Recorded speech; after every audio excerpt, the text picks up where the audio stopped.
Okey, Assalamualaikum. Baik, kita sambung soalan 21. Raja menunjukkan seorang bapa menolak kereta sorong bayi menggunakan daya F sebanyak 100 Newton. Okey. So, perbuatan bapa ni menolak troli adalah dalam keadaan sudut 30 darjah daripada bawah 30 darjah daripada bawah. Jadi, dalam rajah ni kita boleh ceraikan atau resolvekan komponen daya F sama dengan 100 ni. So, komponen yang terlibat adalah komponen dalam arah melintang, okay, Fx, dan juga komponen dalam arah menegak, Fy. Kita panggil mengufuk dan juga menegak. Itu yang soalan tanya. Berapakah nilai untuk Fx, daya mengufuk, dan Fy, daya menegak? So, kita asasnya adalah untuk awak ceraikan Fx, awak kena tahu Fx kita pakai cos theta, Fy kita pakai sin theta. Okay, so Fx kita pakai cos theta, Fy kita pakai sin theta. Tapi sudut kita kena double check. Kena ingat, sudut theta ni sentiasa berada di antara Fx dan juga F. Sudut theta sini juga pun sama, di antara Fx dan juga F, bukan di tempat lain. Itu asas dia. Jadi kita check, bila kita resolve Fy dekat sini, Fx dekat sini, kita dapati bahawa sudut yang diberi dalam soalan ni bukan theta. Bukan theta. Kerana sudut 30 ni berada di antara F dan Fy. F dan Fy, which is wrong. Salah. Theta sentiasa berada di antara F dan juga Fx. So, sudut yang terlibat adalah sudut berbaki di atas ni. Jadi, kita tahu antara Fx dengan Fy ni 90 darjah. Jadi, baki kepada satu lagi bahagian di atas ni adalah 90 tolak 30. So, 90 tolak 30 dapat 60. Sebab tu saya ganti sini 60 darjah. Okey, kena ingat, sudut theta dia mesti berada di antara atau dikepit oleh F dan komponen X. Kalau soalan tu dia tak pakai F, cikgu, mungkin dia pakai W. Boleh juga di antara W dengan WX. Boleh, macam tu pun boleh. Sebab weight juga adalah salah satu contoh berat. So, dalam kes ni kita pakai F. So, kena tengok sudut yang betul. Kena nilaikan sudut yang betul. Okey, yang ni sudut dia. Tu theta je. Okey, 21 selesai. Selesaikan matematik tu, dapatlah jawapan B. 22, sebuah lori bergerak dengan hal laju seragam. So, dalam soalan exam, especially fizik, banyak guna perkataan ni. Hal laju seragam, awak kena tahu pecutannya kosong. Apabila pecutannya kosong, itu juga membawa maksud daya-daya yang terlibat kepada lori, ke atas lori tu, daya yang terlibat ke atas lori tu adalah sama besar. Daya mana? Daya depan dengan daya belakang. Ini kita panggil keseimbangan daya. Jumlah-jumlah daya yang terlibat dalam kepada lori tersebut berada dalam keseimbangan. Apa maksud dia pula? Kalau kita ambil daya depan tolak daya belakang, kita mencari daya paduan, kita akan dapat nilai kosong. So, daya paduan sama dengan kosong atau daya bersih sama dengan kosong. Sama maksud dia. So, jawapannya C. Daya bersih yang bertindak ke atas lori adalah sifar. 23, yang manakah menggunakan aplikasi tekanan atmosfera? Baik, jawapannya adalah C. Untuk penyedut hampa gas. Penyedut hampa gas ni dalamnya ada kipas. Dalamnya ada kipas. Jadi kipas tu fungsinya untuk tolak udara keluar daripada penyedut hampa gas. Apabila udara keluar, wujudnya tekanan udara yang rendah di dalam penyedut hampa gas. Ni yang saya tengah highlight ni. So, dalam penyedut hampa gas, tekanan rendah. Jadi, bila tekanan rendah dalam penyedut hampa gas, tekanan luar, iaitu tekanan atmosfera yang nilainya lebih besar dari tekanan dalam penyedut hampa gas, akan menolak udara masuk ke dalam penyedut hampa gas. Udara yang disedut bermaksud berlaku juga penyedutan habuk-habuk ataupun sampah-sampah yang ada di sekitar kawasan saya highlight dan tulis arrow tu. Macam tu cara penyedut hampa gas atau vacuum cleaner berfungsi. 24. Rajah menunjukkan brake hidrolik, luas keratan rentas, omboh kecil. Jadi omboh kecilnya dekat sini, A1. Okey, omboh kecilnya diberi nilai. Kemudian kita tengok rajah tu, kalau ada omboh kecil mesti ada omboh besar. Omboh kecil tu adalah kawasan input, kawasan di mana kita applykan daya. Kita aplikasikan daya, kita tekan lah. Jadi apa berlaku, kita akan ada satu lagi omboh untuk A2 tu, namanya omboh output.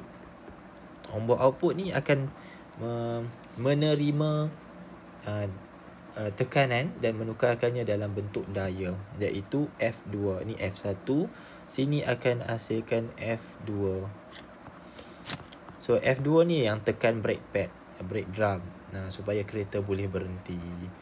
Ingat konsepnya adalah tekanan dekat omboh input sama dengan tekanan dekat omboh output. Daya tak sama, daya 1 lebih kecil dari daya 2. Kita hasilkan daya yang lebih besar. Kita tekan guna daya kecil, tapi kita hasilkan daya yang berganda-ganda lebih besar. Okey, soalan tanya apa? Jika pemandu menekan brake dengan daya 100. So yang tu saya letak F1, daya input. Hitungkan tekanan. Sebab kita tahu tekanan di omboh 1 sama dengan tekanan di omboh 2. Kita cari je lah tekanan dekat omboh 1. Tekanan dekat omboh 1, kita ambil daya 100. Kemudian kita ambil luas keratan rentas. Dekat omboh 1 saja dah cukup. Kita bahagikan. So dapatlah jawapannya D. Okay, tak payah cari yang P2. Sebab kita tahu kalau kita cari P1, dapatlah P2. 25. Seorang atlet berjisim 60 kg mendayung kayak. Jisim kayak pula 30 kg. Kayak itu terapung. Tu keyword dia. Keyword yang sangat penting dalam tajuk Archimedes. So apabila kita tahu soalan mention terapung, kita sepatutnya sudah faham bahawa FB kita akan sama dengan W. W kita pula boleh dipecahkan lagi, expand lagi kepada mg. Itu yang pertama. Dan FB kita berada dalam satu formula besar bagi daya apungan, Rho G V. Yang ni, yang ini. Okey, baca. Kayak itu telah menyelesaikan sejumlah isi padu air sungai semasa terapung. Hitung isi padu air sungai V. Cari nilai V. So V yang kita sedang cari adalah yang saya tunjukkan itu, dan saya sedang highlight sekarang. Kita nak cari V tu. Jadi kita gantikan FB kepada W. W pula kita expand kepada mg. Kebetulan sebelah kiri dan sebelah kanan sudah ada G. G kita boleh cancel off sebab tempat yang sama. Maka kita gantikan maklumat-maklumat lain. Contohnya jisim 90. Macam mana dapat 90? Sebab jisim atlet 60, jisim kayak 30. So 60 tambah 30 dapat 90. Okay, selesai. G kita dah potong. Kemudian Rho adalah ketumpatan. So ketumpatan ambil dekat sini. Ketumpatan air sungai 1000. Darabkan dengan V. Okay, so selesaikan matematik ni. 90 bahagi 1000. Dapatlah jawapannya C. 26. Rajah 12 menunjukkan semburan halus air yang keluar apabila penyembur dipicit. Saya dapati dalam 3-4 trial ni banyak keluar yang macam ni. Dia akan bagi satu alat. Alat tu dekat satu bahagian tu ada tempat yang sempit. Contohnya dekat muncung. Muncung bagi alat semburan ni dalam keadaan sempit. Apabila keadaannya sempit, maka halaju bendalai yang mengalir di situ meningkat. Okey, apabila halaju meningkat di kawasan tersebut, halaju bendalai, untuk jawab kan, awak kena tambah sikit perkataan lah. Bendalai. Bendalih maksudnya benda yang boleh mengalir. Dalam kes ni adalah air. Soalan yang set lepas tu saya tengok udara. So bendalih boleh jadi air, boleh jadi udara. Saya tulis kat sini tambahan juga udara. Tapi dalam kes ni kita sedang handle air, cecair.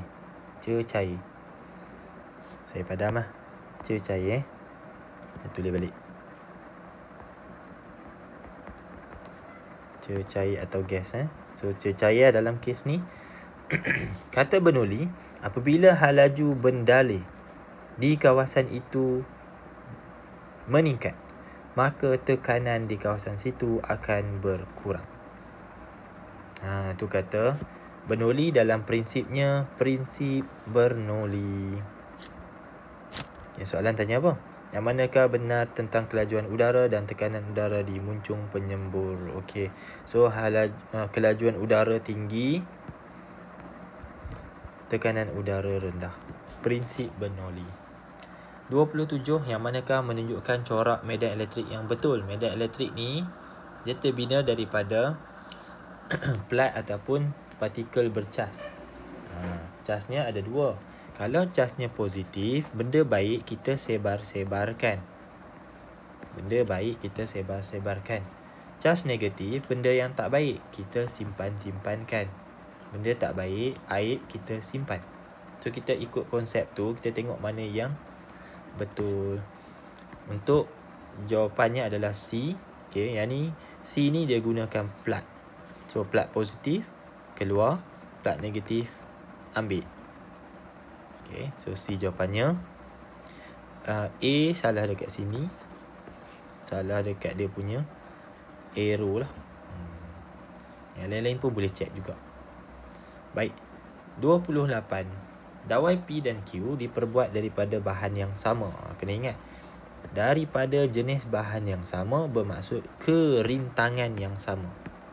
Saya tambah sikit kat situ. Bermaksud salah satu daripada 3 faktor rintangan adalah kerintangan. Nilai dia sama. Kerintangan sama. Maksudnya mungkin dua-dua ni krom atau dua-dua konstantan P dengan Q ni. Okey. Itu maksud dia. Kerintangan yang sama. Seorang murid menyambungkan dawai P dalam 1 liter. Okey, didapati panjang juga sama. Tengok, panjang dawai 30. Tetapi luas keratan rentas bagi Q adalah 2 kali ganda daripada P. Okay. Now, kalau tengok balik revision dengan kontennya, rintangan ni ada 3 faktor. Pertama, kerintangan. Kedua adalah panjang. So, dalam soalan ni dia pakai kerintangan sama, panjang pun sama. Jadi, sedang diuji pada awak adalah, adakah awak tahu satu lagi faktor iaitu luas keratan rentas. Baik. So, luas keratan rentas dia pakai dekat sini 2 bermaksud Q adalah dawai yang lebih tebal. Luas keratan rentas, contohnya kalau P besar ni, Q mungkin 2 kali ganda besar ni. Macam ni. Double. Okay, so lebih tebal, maka rintangan jadi makin kecil. Rintangan akan berkurang. Wayar yang tebal, konduktor yang tebal, rintangan dia berkurang. Bermaksud arus boleh masuk lebih banyak. Okay, so jawapannya D. Arus menjadi 2 kali ganda. 29 soalan pengiraan daripada konsep yang sama. Okay, yang ni adalah kuantitatif. Aplikasi kuantitatif lah, sebab dia bagi awak dalam bentuk pengiraan. So soalan bagi panjang 0.8, awak tandakan dekat situ L simbolnya. Kemudian wayar itu ada kerintangan. Ni formula simbol untuk kerintangan. Kemudian diameter 1.5 darab 10 kuasa negatif 3. Ni diameter, tapi bila tengok formula tak ada diameter lah. Yang ada kerintangan, panjang, luas keratan rentas. Tapi diameter adalah asas bagi membentuk luas keratan rentas. Diameter bermaksud Diameter, kalau awak ada satu wayar, luas keratan rentas dia besar tu. Diameter adalah ni titik tengah tu titik tengah bagi wayar awak. Diameter tu apa? Diameter tu sini sampai sini. Tu diameter yang diberi dalam soalan. So dari diameter tu awak boleh cari luas karatan rentas, boleh cari area semua ni.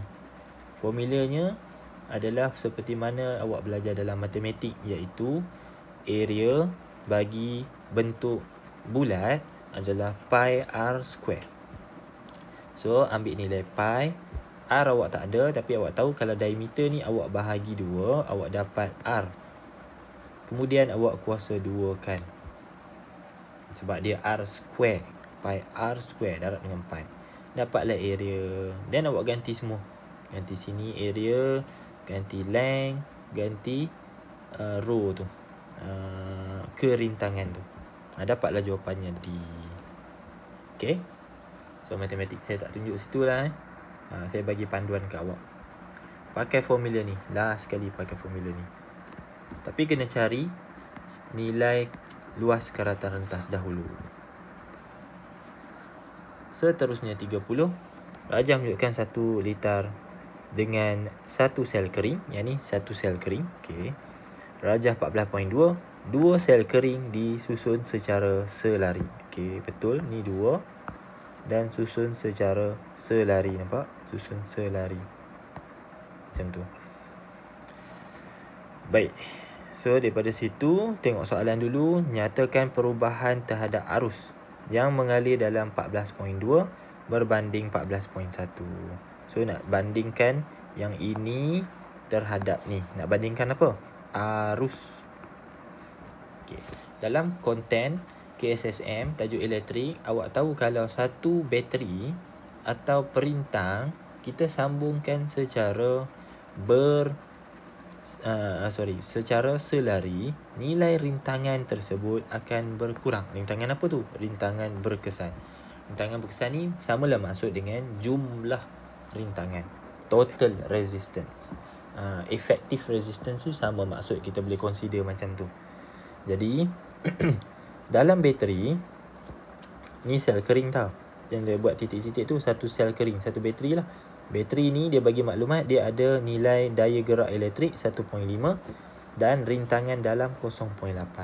So sebab kita tak ada perintang kat sini, kita consider rintangan yang sedang dinyatakan dalam soalan adalah rintangan dalaman atau rintangan dalam.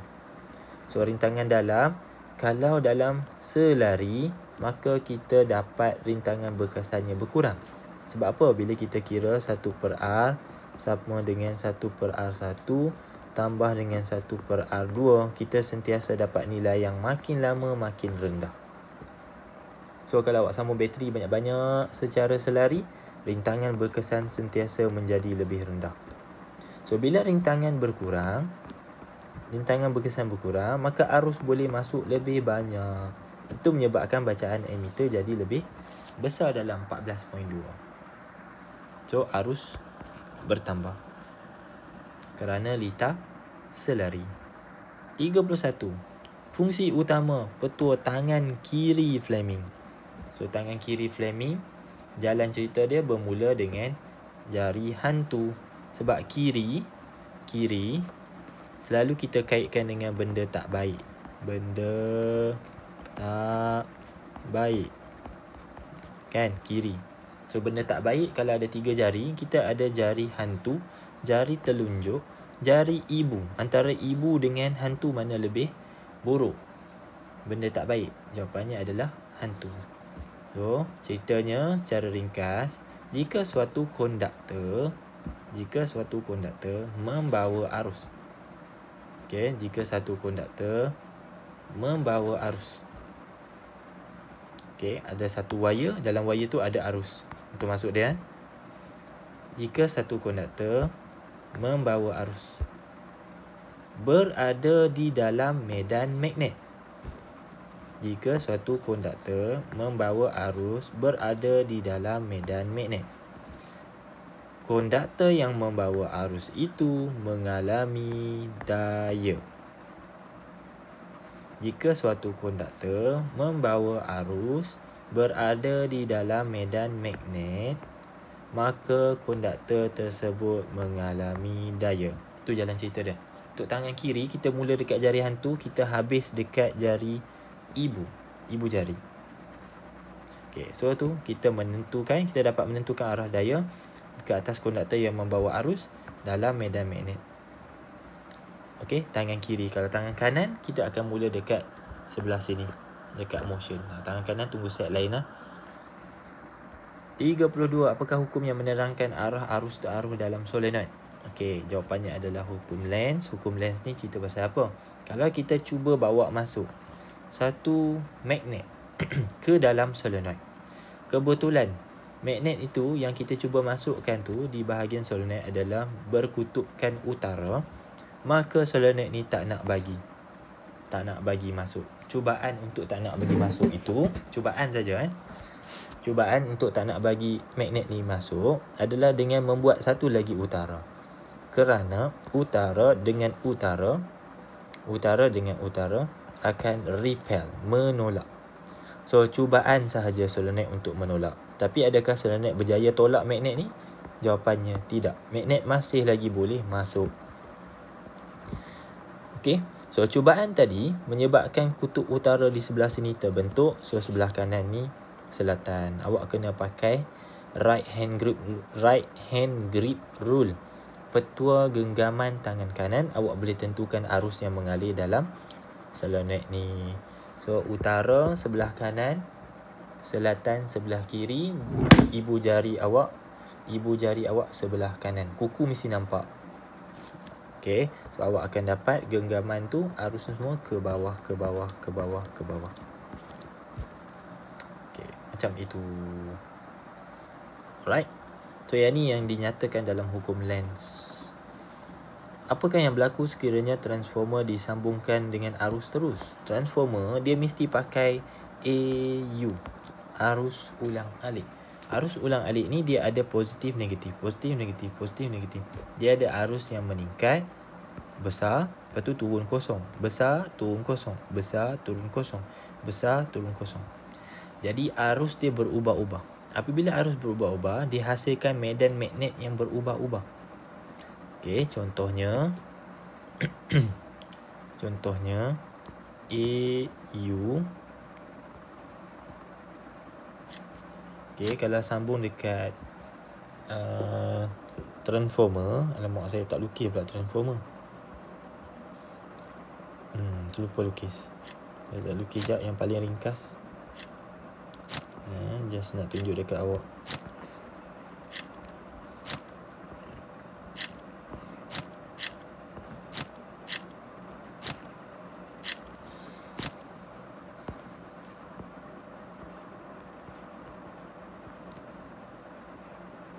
Contoh saja.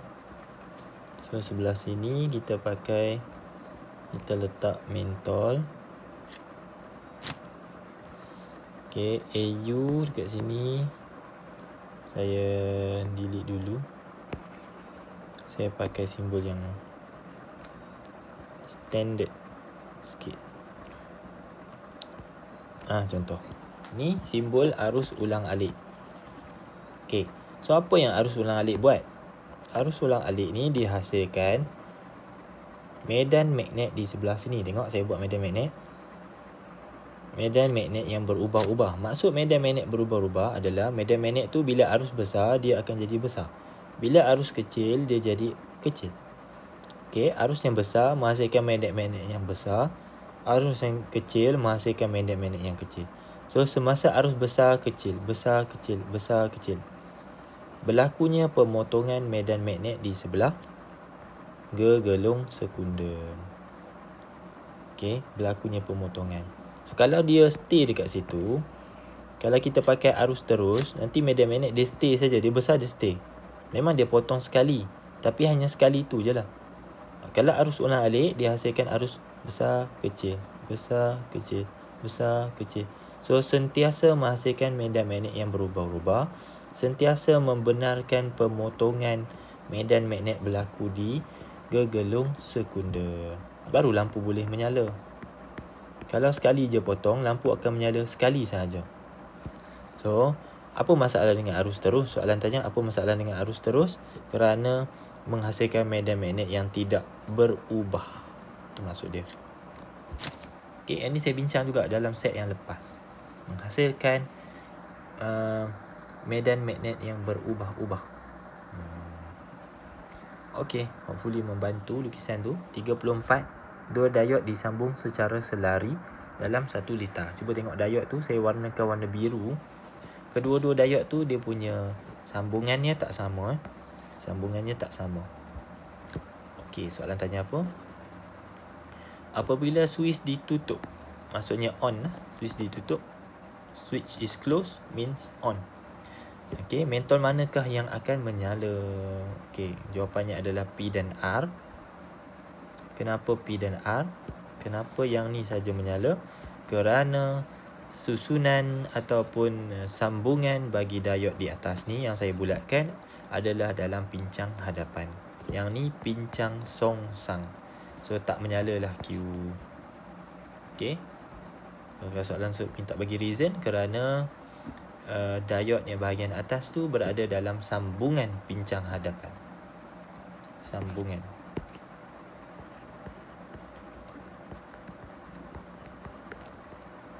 Pincang hadapan. Dan sambungan pincang hadapan tu membenarkan arus mengalir melalui diod tersebut, lalu melengkapkan litar. Litar jadi lengkap, lampu menyala. 35. Yang manakah benar tentang transistor? Transistor boleh berfungsi sebagai switch automatik. Yang ada LDR, HDR tu, kita boleh hasilkan switch automatik. 36. Yang manakah menunjukkan reputan beta? Okey, awak kena tahu dulu beta tu adalah reputan yang akan membebaskan partikel beta, iaitu elektron berhalaju tinggi. Elektron berhalaju tinggi. Tambah sikit nota. Ini elektron berhalaju tinggi. Okay, so disebabkan beta adalah elektron berhalaju tinggi, so awak kena check dalam equation, dalam pilihan jawapan, ada tak yang menghasilkan atau membebaskan partikel beta. So jawapannya adalah B. Kerana awak tengok X tu bila kita tolak 90 tolak 90 dapat 0. Kemudian 39 tolak 1 dapat 38. Alright, yang ni gamma. A adalah gamma sebab atas kosong, bawah kosong, ni gamma. C, sini 4, bawah 2, yang ini alpha. Partikel helium 42 alpha. Dan bawah pun sama juga, 4, 2. So ini partikel helium iaitu reputan alpha. Selesai. 37. Tenaga besar yang terhasil dan tidak balas pembelahan nukleus adalah disebabkan oleh, pembelahan nukleus maksudnya kita ada satu nukleus uranium. Uranium 131 uranium ni dia ada nukleus. Kita ambil neutron 10, kita tembak ke arah nukleus uranium. Nanti uranium tu dia akan terbelah menjadi nukleus-nukleus yang lebih ringan. Jadi bila kita kira cacat jisim dia, kita dapati bahawa cacat jisim uranium tak sama dengan cacat jisim daughter dia tu, nukleus-nukleus yang terhasil.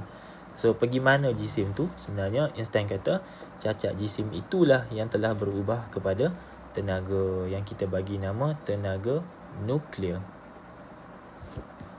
Okey. 38. Sifat-sifat cahaya dan elektron. Dalam buku teks kita telah pun belajar bahawa cahaya dan elektron mempunyai dua sifat. Dia ada dua sifat. Sifat apa? Kedua-dua mereka ada sifat gelombang, ada juga sifat zarah. Kita panggil dia dua sifat. Jadi kita tengok pilihan jawapan dalam Roman tu. Cahaya ada ciri gelombang, cahaya ada ciri zarah. Elektron ada ciri gelombang, elektron ada ciri zarah. Betul. Sebab dua-duanya, cahaya dan elektron, dikenali mempunyai dui sifat. So jawapan semua betul. D.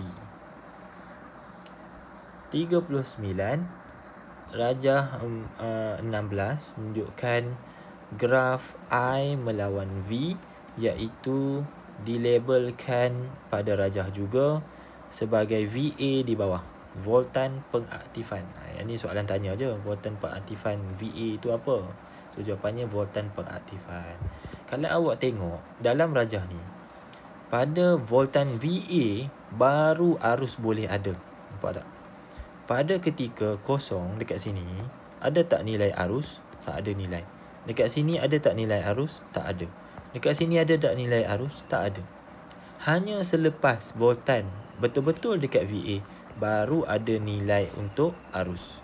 Dekat sini baru ada nilai untuk arus. Dekat sini baru ada nilai untuk arus.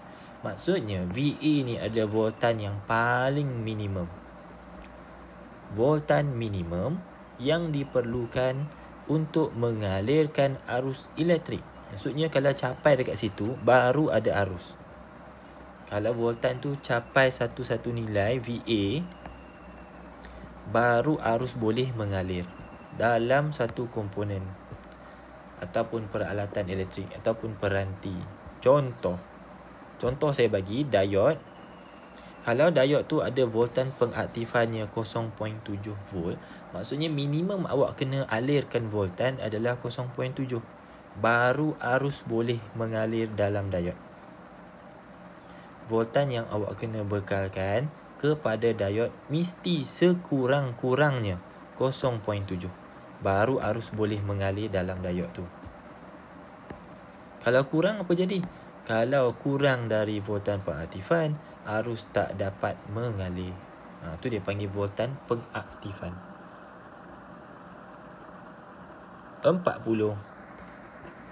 Soalan terakhir untuk set ini, set kita 1, graf K maksimum melawan 1 per lambda. Okey, dan ianya sebuah sel foto yang disinari dengan cahaya merah. Okay, soalan tanya apa? Apakah yang berlaku kepada K max apabila lambda berkurang? Okey, tengok soalan Dia bagi awak lambda berkurang. Bila awak tengok graf, ada 1 per lambda. Tak ada lambda pun.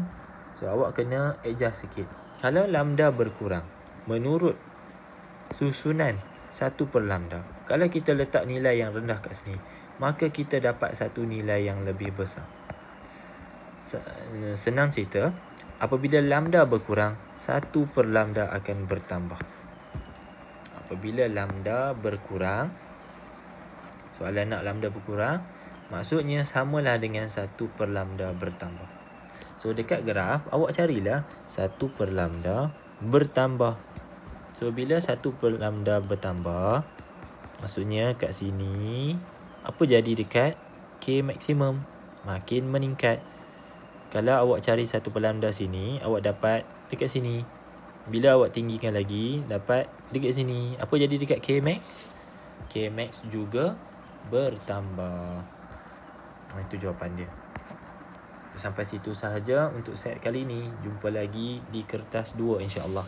Terima kasih. Teruskan komen, teruskan support, teruskan belajar fizik. InsyaAllah saya doa semua dapat A+. Okay, good luck. Terima kasih. Bye.